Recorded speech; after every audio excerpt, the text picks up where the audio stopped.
3 نبیوں کا ذکر ایسا ہے کہ جنہوں نے جیسے ہی پکارا اللہ نے فوراً ان کی دعا قبول کی. ایک ایوب علیہ السلام. تینوں کے جملے سن لیجیے, تینوں کے جملے. ایوب علیہ السلام کو آزمائش میں مبتلا کیا گیا تو سخت بیمار ہوئے تھے. انشاءاللہ وہ 23ویں پارے میں ان کا تفصیلی ذکر آئے گا. بہت سخت آزمائش میں مبتلا تھے, جسم پورا بیمار. اس وقت انہوں نے جب ان کی زبان کٹ گئی تھی تو یہ جملہ کہا تھا, وَأَيُّوبَ إِذْ نَادَىٰ رَبَّهُ أَنِّي مَسَّنِيَ الضُّرُّ وَأَنْتَ أَرْحَمُ الرَّاحِمِينَ وَأَنْتَ أَرْحَمُ الرَّاحِمِينَ. اے مولا تکلیف تو مجھے پہنچی ہے لیکن تو ارحم الراحمین ہے, تو سب سے زیادہ رحم کرنے والا. اس کے فوراً بعد اللہ فرماتا ہے فَاسْتَجَبْنَا لَهُ فَكَشَفْنَا مَا بِهِ مِن ضُرٍّ. ہم نے ایوب کی دعا سن لی اور جو انہیں تکلیف تھی فوراً اس کو ہم نے دور کر دیا. یہ ایوب علیہ السلام کی سن لی. ادھر یونس علیہ السلام کی سن لی. یونس علیہ السلام کا جملہ کیا تھا؟ لا الہ الا انت سبحانک انی کنت من الظالمین. اس کو اسم اعظم بھی کہا گیا ہے. بہت تیز دعائیں قبول ہوتی.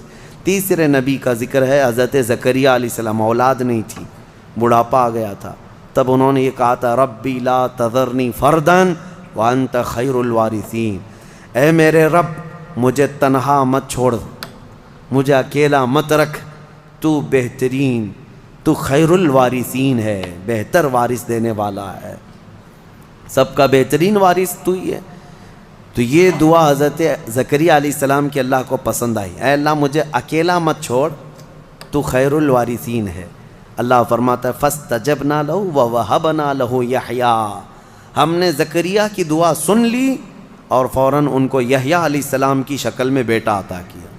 3 دعائیں میں نے آج آپ کو بتائی ہیں, ایک ایوب علیہ السلام کی, ایک یونس علیہ السلام کی, ایک زکریا علیہ السلام کی.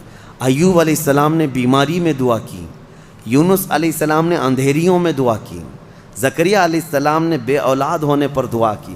یہ تینوں معاملات ہماری زندگیوں میں آتے ہیں. کوئی بے اولاد ہے, کوئی پریشان حال ہے اور کوئی بیمار ہے. یہ 3 دعائیں یاد رکھیں. اللہ نے فوراً ان آیتوں کے بارے میں فرمایا, ان کے آیتوں کے بعد فرمایا, ہم نے فوراً قبول کیا ان کی باتوں کو, فوراً قبول کیا. یقیناً اللہ تبارک و تعالیٰ آج بھی قبول کرنے والا ہے. اور ایک آیت اللہ تعالیٰ نے اس بارے میں ارشاد فرمائی. مولا کریم فرماتا ہے کہ یہ سب نبیوں کے ذکر کے بعد یہ سورہ جہاں ختم ہونے کو آیا, آخر میں جہاں سورہ ختم ہونے کو آیا, اخیر سورہ میں رب تبارک و تعالیٰ آخری نبی کے بارے میں فرماتا ہے وما ارسلناک الا رحمتا للعالمین. محبوب ہم نے آپ کو سارے جہانوں کی رحمت بنا کر بھیجا ہے, رحمت بنا کر بھیجا ہے. رحمت کا مطلب کیا ہے؟ رحمت جس کے ذریعے سے خوشیاں ملے, جس کے ذریعے سے مشکلات حل ہوں, جس کے ذریعے سے اللہ تعالیٰ تمہاری مصیبتوں کو دور کرے, وہ رحمت ہے. ماں بیٹے کے لیے رحمت ہے, باپ بیٹے کے لیے رحمت ہے, یہ سب رحمتیں ہیں. اور اللہ تعالیٰ کی سب سے بڑی رحمت اس دنیا میں کوئی ہے تو وہ محمد الرسول اللہ کی ذات صلی اللہ علیہ وسلم. وہ سب کے لیے رحمت ہے, وہ سب کے لیے رحمت ہے. حتیٰ کہ آپ کو میں بتاؤں زمین و آسمان اس بارے میں لڑائیاں کرتے ہیں. زمین اور آسمان, اعلیٰ حضرت نے اس کو اپنے نعت میں لکھا ہے خم ہو گئی پشت فلک استان زمین سے. یعنی آسمان بہت اپنی ڈینگیں یعنی اپنی بڑائیاں بتا رہا تھا کہ مجھ میں چاند ہے, مجھ میں ستارے ہیں, مجھ میں سورج ہے, یہ سارے بڑے بڑے سٹارز آسمان اپنے اندر رکھتا ہے. تو زمین نے ایک ہی تانا دیا تھا, ایک تانا دیا تھا. اعلیٰ حضرت فرماتے ہیں خم ہو گئی پشت فلک, یعنی آسمان کی پیٹھ جھک گئی اس تانے زمین سے, زمین کے اس تانے کو سن کر. خم ہو گئی پشت فلک اس تانے زمین سے, سن ہم پہ وہ سرور دو عالم ہے, وہ رتبہ ہے ہمارا. ہمارے اوپر تو چاند سورج ستارے جس سے فیض پاتے ہیں وہ محمد الرسول اللہ زمین میں ہے. میرے عزیزو آپ کو میں بتاؤں, رسول پاک صلی اللہ تعالیٰ علیہ وسلم ملائکہ کے لیے رحمت ہیں کہ نہیں؟ میں آپ سے کچھ سوالات کر رہا ہوں. اور اللہ کے کئی عالم ہیں, عالم یعنی کئی دنیا ہیں, کئی جہاں ہیں, ہاں وہ ہر عالم کے لیے ہیں رحمت ہیں. وہ ملائکہ کے لیے رحمت ہیں, جنات کے لیے رحمت ہیں، نباتات کے لیے رحمت ہیں، جتنے اللہ تعالیٰ کی مخلوقات ہیں سب کے لیے کیا ہے میرے مصطفیٰ؟ رحمت ہیں۔ شاعر نے بڑے اچھے انداز میں کہا ہے وہ ہر عالم کی رحمت ہیں، کسی عالم میں رہ جاتے یا ان کی مہربانی ہے کہ یہ عالم پسند آیا، یا ان کی مہربانی ہے کہ یہ عالم پسند آیا۔ میرے عزیزو، یہ قربان جاؤ میرے مصطفیٰ کریم کے اس روئے زمین پر کہ آقا ہمارے درمیان میں ہے، ورنہ وہ ملائے اعلیٰ میں رہتے، وہ فرشتوں کے درمیان رہتے، وہ جنتی حوروں کے درمیان رہتے، لیکن مولا رسول کریم صلی اللہ تعالیٰ علیہ وسلم کو ہمارے درمیان میں رکھا۔ یہ حضور کی اپنی پسند تھی اپنی امت کے ساتھ رہنے۔ اور یہ بھی میں آپ کو بتا دوں، قیامت کے دن کیا میرے نبی صلی اللہ تعالیٰ علیہ وسلم پچھلی امتوں کے لیے رحمت نہیں ہوں گے؟ آدم علیہ السلام سے لے کر عیسیٰ علیہ السلام تک کے ہر امتی کے لیے حضور رحمت ہے، سب کے لیے رحمت ہے، سب کا حساب حضور کی شفاعت کے بعد ہونا ہے۔ لیکن اس کے باوجود میرے آقا صلی اللہ علیہ وسلم قیامت کے دن اگر کہیں نظر آئیں گے تو وہ اپنے امتیوں کے بیچ میں نظر آئیں گے، ہمارے درمیان نظر آئیں گے۔ لوگ نبی پاک صلی اللہ تعالیٰ علیہ وسلم کے ارد گرد ہوں گے۔ عزیزان گرامی وقار، اب یہاں پر ایک بات میں عرض کرتا ہوں، ایک آیت میں پڑھتا ہوں، آپ خود سمجھ جائیں گے۔ 11ویں پارے میں یہ آیت گزر چکی ہے، میں ترجمہ بتاتا ہوں اور کس کی طرف اشارہ ہے آپ خود سمجھ لیں گے، پڑھے لکھے لوگ ہیں۔ اللہ فرماتا ہے قل بفضل اللہ وبرحمتہ فبذلک فلیفرحوا۔ یہ آیت کا ایک حصہ میں نے تلاوت کیا۔ اے محبوب آپ فرما دیں، آیت کا ترجمہ میں کر رہا ہوں، آپ فرما دیں کہ جب اللہ کا فضل تمہیں ملے، لوگوں کو اللہ کا فضل ملے یا اللہ کی رحمت آئے تو خوب خوشیاں مناؤ۔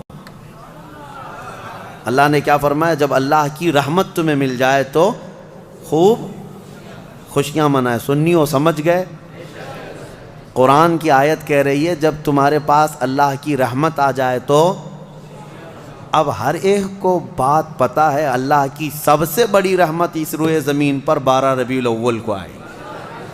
تو اب جو ہماری خوشیاں منانے کا طریقہ ہے وہ قرآن کے مطابق ہے یا نہیں؟ قرآن کے مطابق اللہ نے فرمایا جب اللہ کی رحمت تمہارے پاس آئے تو خوشیاں منو۔ اچھا، اور دوسری بات، وسیلے کے متعلق کہتے ہیں کہ ان کے وسیلے سے دعا مانگنا جائز ہے کہ ناجائز ہے؟ بالکل، قرآن سے میں بتاتا ہوں، یہ بھی 11ویں پارے کی آیت ہے۔ اللہ فرماتا ہے فقالوا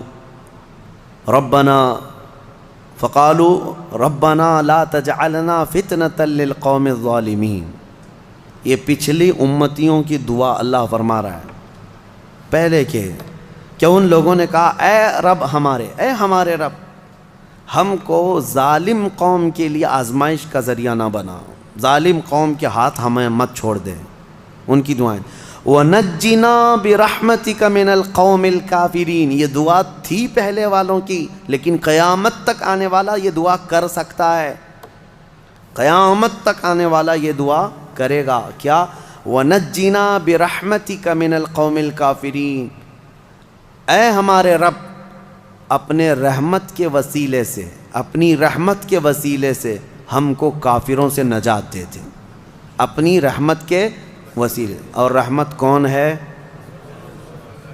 قرآن میں یہ لفظ آیا ہے وَنَجِّنَا بِرَحْمَتِكَ، تیری رحمت کے صدقے، تیری رحمت کے وسیلے سے ہمیں کافروں سے نجات دے دے۔ قرآن میں خود اللہ نے سکھایا اور خود فرماتا ہے وَمَا أَرْسَلْنَاكَ إِلَّا رحمۃ للعالمین، محبوب آپ تو پوری دنیا بلکہ سارے جہانوں کے لیے رحمت ہے۔ تو رحمت کا وسیلہ لے کر دعا کرنا قرآن کا حکم ہے۔